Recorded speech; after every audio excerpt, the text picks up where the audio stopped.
Welcome to Royal Teaching Centre YouTube channel. आइए आज हम लोग देखते हैं एनसीवीटी आईटीआई प्रैक्टिकल एग्जाम में अधिक नंबर कैसे लाएं। ठीक है, तो ये टॉपिक देख रहे हैं आप लोग की बातचीत है। ठीक है, तो बातचीत किसी खास उद्देश्य से किया जाता है। जो खास उद्देश्य से कुछ वार्तालाप की जाती है उसी को बातचीत करते हैं, जिससे कि सामने वाले पक्ष को लाभ मिले। ठीक है, ये आप बातचीत का परिभाषा भी समझ गए। तो लाभ क्या है आपको मिलेगा कि अगर आप इस वीडियो को अच्छी तरह से पूरा देख लेते हैं तो हाल ही में आईटीआई एनसीवीटी का एग्जामिनेशन होने वाला है कुछ ही दिनों में। ठीक है, अब आप लोग का एडमिट कार्ड सब भी जनरेट होना स्टार्ट हो जाएगा। ठीक है, तो आइए देखते हैं कि प्रैक्टिकल एग्जाम कैसे बेहतर तरीके से दें और आपको अधिक नंबर कैसे आए।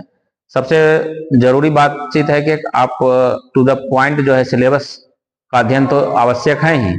इसके बाद यदि आप टॉपिक सब क्लास में पढ़े हैं अच्छी तरह से, ठीक है, तो उसमें से क्वेश्चन को लिखने का अभ्यास करें, प्रैक्टिकल का आंसर का लिखने का, और कुछ जॉब को तैयार जो किए हैं आप विगत अपने ट्रेनिंग ड्यूरेशन में। ठीक है, तो उस जॉब को एक बार जो है रिवीजन कर लें कि किस तरह से आपने जॉब तैयार किया था, ये सब को रिवीजन करें। ठीक है, क्योंकि वहां पे आपको ये सब पूछा जाएगा।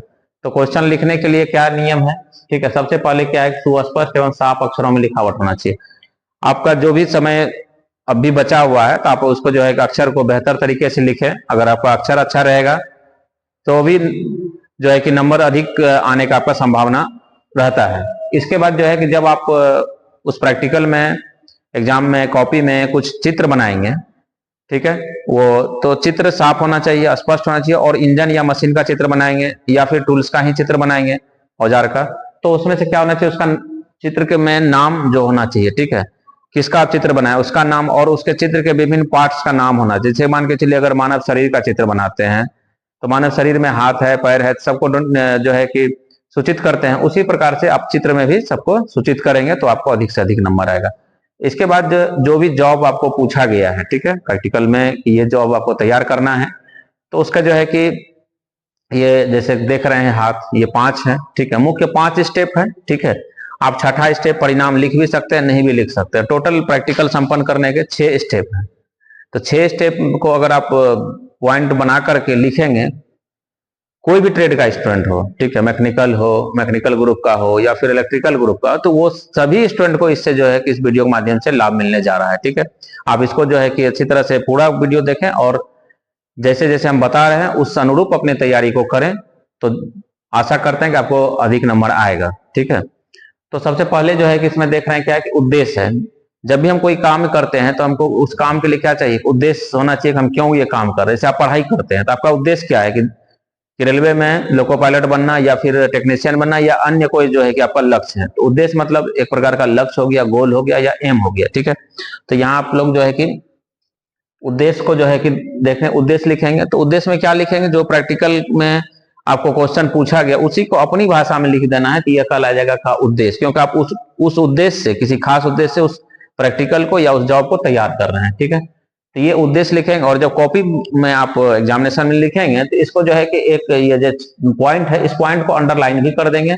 इसके बाद तब इसका जो है ना डिटेल्स करेंगे, बखान करेंगे उद्देश्य का। ठीक है, जब ये आपका जो है कि अच्छी तरह से पूरा हो जाएगा, इसके बाद जो है कि सामग्री, ठीक है, रॉ मटेरियल, कहीं कहीं जो है कि कच्ची सामग्री भी लिखा जाता है रॉ मटेरियल के बारे में। तो अगर कोई जॉब तैयार करेंगे तो उसमें क्या क्या सामग्री लगेगी, जैसे मान लीजिए कोई जो है कि घर बनाना है, ठीक है, तो घर बनाने के लिए क्या चाहिए, कंक्रीट चाहिए, सीमेंट चाहिए, बालू चाहिए, गिट्टी चाहिए, ईट चाहिए।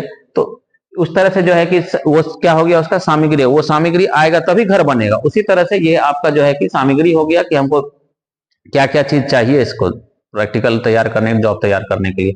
सामग्री में जनरली कॉटन वेस्ट आ जाता है। ठीक है, इसके बाद मिट्टी का तेल या फिर डीजल आ जाता है। कहीं अगर डीजल भी उपलब्ध ना हो तो पेट्रोल से भी काम चल जाता है। मिट्टी का तेल अब कम मिलता है। ठीक है, तो ये सब सामग्री हो गया। ठीक है, ये जूट हो गया, कपास हो गया। ठीक है, और आपका जो है कि हैंडीप्लास्ट ये सब भी रख सकते हैं सामग्री में, कहीं हो सकता है चोट लग जाए, या फिर डिटॉल रख सकते हैं, तो ये सब चीज सामग्री में आ जाएगा। ठीक है, इसके बाद आते हैं औजार तथा उपकरण में।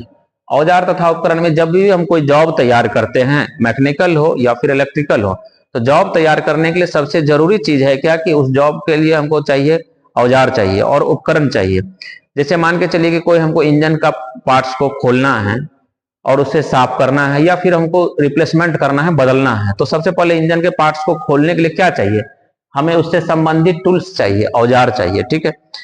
और अगर टूल्स औजार है, जल्दी काम करना चाहें तो उसके लिए हम उपकरण की भी मदद ले सकते हैं, ठीक है। तो ये सब चाहिए। अब कौन सा हम जॉब तैयार कर रहे हैं, उसमें किस तरह का औजार चाहिए, ठीक है। जनरली जो है कि मैकेनिकल ग्रुप में औजार जो है कि प्लायर हो गया, एडजस्टेबल स्पैनर हो गया, ठीक है, स्लाइड रिंच जिसको कहते हैं, स्लाइड रिंच कहना गलत है, स्लाइड रिंच बोलेंगे, एडजस्टेबल स्पैनर, ठीक है, ring spanner, double ended ring spanner, open double ended open spanner, ये सब प्लायर हो गया, ठीक है, स्क्रू ड्राइवर हो गया, ये सब क्या है, टूल्स है। और ये ऐसा टूल्स है कि आप लगभग जॉब में इसका जो है ना वर्णन कर सकते हैं, ठीक है। कुछ कुछ जॉब में जो है स्क्रू ड्राइवर का प्रयोग नहीं होता, लेकिन प्लायर हो गया, एडजस्टेबल स्पैनर हो गया, या डबल इंडेड ओपन स्पैनर, ये सब कोई भी ऐसा इंजन का पार्ट्स नहीं जिसमें कि इसका यूज नहीं होगा। तब क्या होता है कि स्पैनर में अलग अलग नंबर आता है, 17, 18, 20, 21, ये सब बदलता है, ठीक है। तो ये सब आप लगभग जॉब में लिख सकते हैं, लेकिन विशेष ध्यान ये देंगे कि जिस जॉब में जिस तरह का टूल्स का जरूरत हो उसी को लिखेंगे, ठीक है। टूल्स और इक्विपमेंट्स लिख लेंगे 5, 6 या 7 जितना भी आपको जरूरत है उस तरह से टूल्स इक्विपमेंट्स बारी बारी से लिखेंगे। अगर आप हिंदी इंग्लिश दोनों में लिखते हैं तो इंग्लिश का जो है स्पेलिंग पे कमांड रखेंगे, ठीक है। और जो भी लिखेंगे स्पष्ट लिखेंगे, साफ लिखेंगे, स्पेलिंग गलत नहीं होना। जैसे प्लायर का स्पेलिंग है या फिर स्पेनर का है या फिर रिंच का है, तो ये सबको ध्यान रखेंगे। इसके बाद आता है आपका विधि। जब भी कोई काम करते हैं, हम सड़क पर भी चलते हैं तो अपने एक नियम और विधि से चलते हैं कि बाईं तरफ चलना। उसी तरह से कोई भी जॉब अगर बनाते हैं तो उसका विधि क्या है, किस काम को पहले करना है, किस काम को बाद में करना है, किस काम को तीसरे नंबर पे करना है, किसको दूसरे नंबर पे करना है, किसको चौथे नंबर पे, किसको 5वें नंबर पे करना है। तो ये सारा जो एक कर्मानुसार नियम बनाते हैं वही कहलाता है जॉब तैयार करने की एक विधि। दैट मीन्स प्रैक्टिकल लिखने की एक ये विधि कहलाया। तो जब भी हम कोई काम करते हैं तो बिना विधि का नहीं करते हैं। विधि मतलब क्या है, एक प्रकार का नियम है, ठीक है। अगर कोई नियम कर्मानुसार कर रहे हैं तो वही नियम क्या कहलाएगा, विधि कहलाएगा। तो जब भी कोई हम जॉब तैयार करते हैं या प्रैक्टिकल का आंसर लिखते हैं तो उसमें विधि का भी प्रमुख रोल होता है, ठीक है। इसके बाद जब भी कोई काम करेंगे 5वां नंबर में आ जाता है सावधानियां, ठीक है। तो जब भी हम कोई काम करते हैं तो हमें क्या चाहिए कि काम को सुगमता पूर्वक, सरलता पूर्वक, सहजता पूर्वक होना चाहिए। तो इस तरह से जो करते हैं सरलता पूर्वक, सुगमता पूर्वक, तो उसमें हमको सावधानी दिखता है, ठीक है। सावधानी पूर्वक कोई भी कार्य करना चाहिए। जब भी हम जैसे मान लिया इलेक्ट्रिकल कोई काम करते हैं तो सावधानी रहता है कि हमको इलेक्ट्रिक करंट ना लगे, तो उसके लिए क्या करते हैं कि गीला जो है कि शरीर नहीं रहना चाहिए, चप्पल जूता गीला नहीं रहना चाहिए, सब सावधानी बरतते हैं। या फिर कच्चा कोई भी जो है कि लकड़ी का टुकड़ा हाथ में नहीं रहना चाहिए। तो ये सब जो सावधानी बरतते हैं, तो उसी तरह से मैकेनिकल में भी जो है ना, मैकेनिकल टाइप में भी जॉब तैयार करते हैं तो उसमें भी जो है कि हमको ये 5वां पॉइंट जो है सावधानी, प्रिकॉशन जरूरी चीज है, ठीक है। तो प्रिकॉशन में क्या करना पड़ता है मुख्य रूप से, जैसे मान लिया आप इंजन का पार्ट्स को खोलेंगे, कोई पार्ट्स ऐसा है जिसमें कि जल्दी जो है कि वो नट नहीं खुल रहा है, तो क्या होता है कि ज्यादा से ज्यादा उसमें ताकत का यूज किया जा रहा है, हो सकता है वो नट स्लिप कर जाए तो आप उसमें से जो है कि चोटिल हो सकते हैं, दुर्घटनाग्रसित हो सकते हैं। तो ये सब चीज को जो है कि ध्यान रखना कि नट में अगर जंग लगा हुआ है तो सबसे पहले एमरी पेपर से जंग को जो है कि हटाएंगे, या फिर मिट्टी का तेल दे करके जंग को हटाएंगे, फिर तब उसको जो है कि उस नट बोल्ट को ओपन करेंगे। या नहीं हो पा रहा है तो उसको जो है कि हेक्सा ब्लेड के द्वारा जो है उसको कटिंग कर देंगे, ठीक है, फिर न्यू उसमें जो है कि नट बोल्ट लगा देंगे। तो ये सब सावधानियां हैं, ठीक है। और जॉब तैयार करने में क्या होता है, कोई अगर भारी जॉब है, वजनदार जॉब है, तो जिसमें कि एक ट्रेनी चाहिए, 2 ट्रेनी चाहिए लग रहा है, तो आप 2 के जगह 3 कर लें, या 4 ट्रेनी मिल करके किसी भी जो है इंजन के पार्ट्स को जो है कि इधर से उधर हटाएं या फिर उसको ऊपर उठाएं, ठीक है। तो ये सब क्या हो गया, सावधानी हो गया, ठीक है। सावधानी का भी बहुत महत्वपूर्ण रोल है। अब आता है परिणाम, ठीक है। जब आप अभी परीक्षा की तैयारी कर रहे हैं, जब एग्जामिनेशन आप दे देंगे तो इसके बाद आप किसका इंतजार करेंगे, परिणाम का। तो आप कैसा परिणाम का इंतजार करेंगे, बेहतर परिणाम का, ठीक है। तो इस तरह से जब हम सभी जॉब के 5 पॉइंट्स को मेंशन कर देंगे कॉपी में, तो तब हमको परिणाम क्या मिलेगा कि हमने इस जॉब को बेहतर तरीके से, सरलता पूर्वक, अच्छे तरीके से इस कार्य को सफलता पूर्वक संपन्न किया। ये इसका क्या हो जाएगा, परिणाम हो जाएगा। तो एक बार समरी में फिर से देख लें कि सबसे पहले कि अक्षर आपका साफ होना चाहिए, स्पष्ट होना चाहिए, इंजन और मशीन का चित्र स्पष्ट बनाएं और इसका पार्ट्स का नाम लिखें, ठीक है, सभी पार्ट्स का। इसके बाद इसका जो चरण है, उद्देश्य, एम, सामग्री, रॉ मटेरियल, औजार तथा उपकरण, टूल्स एंड इक्विपमेंट्स लिखना है, फिर विधि, प्रोसीड्योर लिखना है, फिर सावधानियां, प्रिकॉशन लिखना है, फिर परिणाम, रिजल्ट। ये सभी पॉइंट बना के कोई भी ट्रेड का स्टूडेंट अगर इतना मेंशन करके इस नियम को फॉलो करके अगर प्रैक्टिकल का एग्जाम देगा तो वो निश्चित है कि उसको ज्यादा नंबर आएगा। और आप लोग को पता होगा कि प्रैक्टिकल का एग्जामिनेशन 250 नंबर का होता है, ठीक है। और समय जो होता है इसमें से, ये समय आपका 8 घंटे का होता है।